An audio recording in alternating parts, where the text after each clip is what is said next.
Hey everyone, welcome to another anime breakdown video.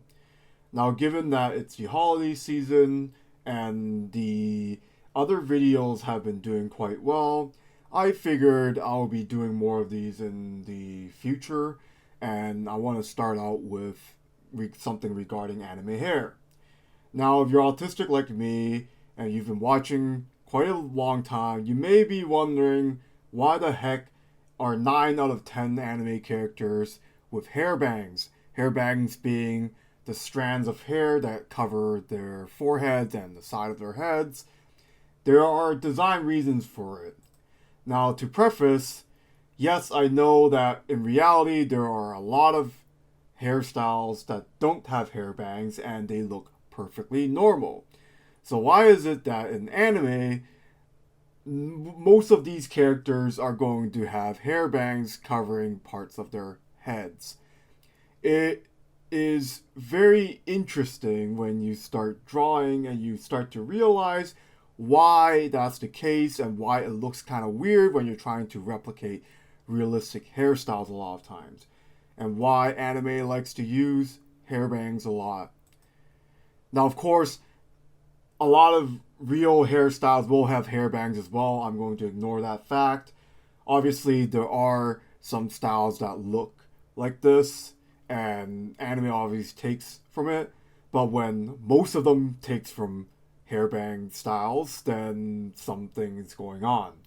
So I denoted two major reasons when it comes to anime aesthetics why this is the case. At least in my head, it makes a lot of sense, so hopefully this will help you. Number one, foreheads suck.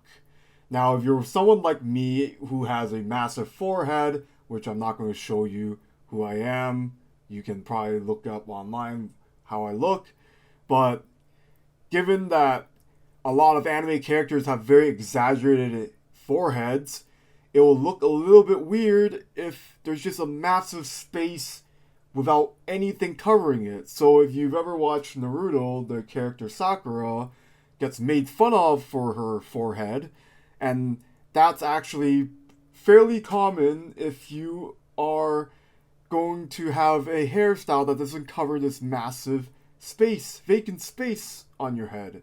So a lot of times, every anime characters are going to have a massive forehead. It's just that they like to cheat by covering most of it with hair.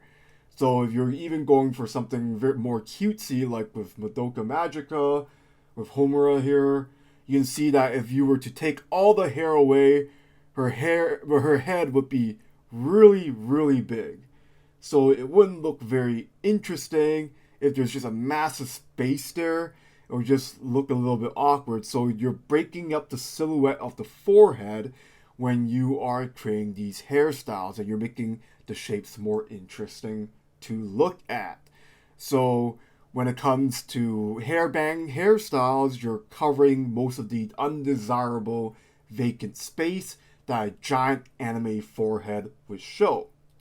This explanation is going to be something that a lot of people would have probably suspected already, but the next one definitely not as commonly said, and it's something that I've noticed as well, and it's the fact that the side of the head sucks. So if you have noticed the other videos, the common theme is that because of animation production, anime doesn't get to have the luxury of details to break monotonous shapes.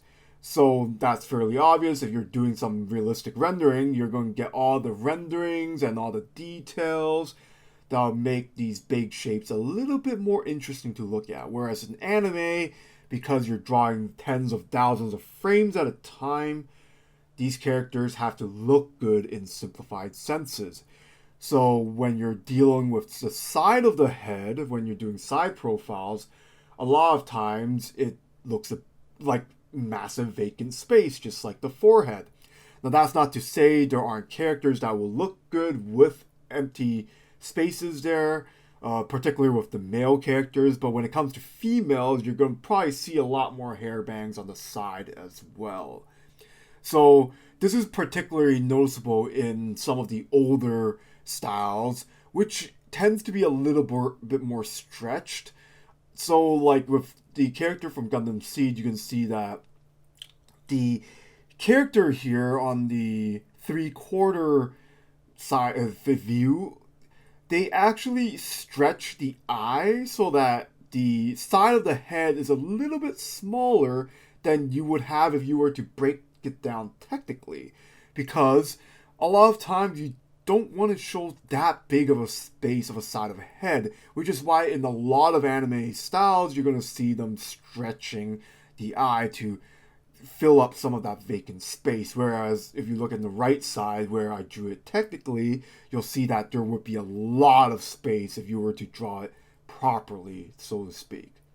So this is something where, of course, the hair bangs are very good at hiding as well, which is, of course, why side hair bangs are very, very common in anime, as you would imagine. Now, of course, to finish off this little lecture here, I don't want to say that every character should have these side hair bangs, front hair bangs everywhere. You can definitely be a lot more creative in making your shapes and spaces more interesting to look at. So don't be very monotonous. Don't just pick the most generic anime hairstyles. If you study more and more, you'll probably figure out some more interesting designs to break up the same shapes. Obviously, you're still solving the same problems. You don't have to use the same solutions every time. So hopefully that makes sense. Of course, happy holidays. Let's see if I have more time to make other types of videos here. But for now, hopefully this helps, and I'll see you next time.